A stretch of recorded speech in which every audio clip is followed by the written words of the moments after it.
Toen ik hier eerst kwam, 4 jaar geleden, was ik wel...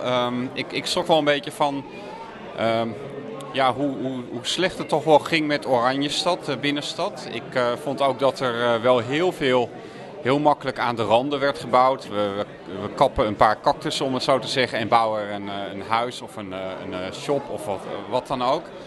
En wat je nu ziet is dat er toch echt een keuze is gemaakt om weer te investeren in de stad. En er worden heel veel dingen gedaan, gewoon heel veel projecten lopen op allerlei manieren.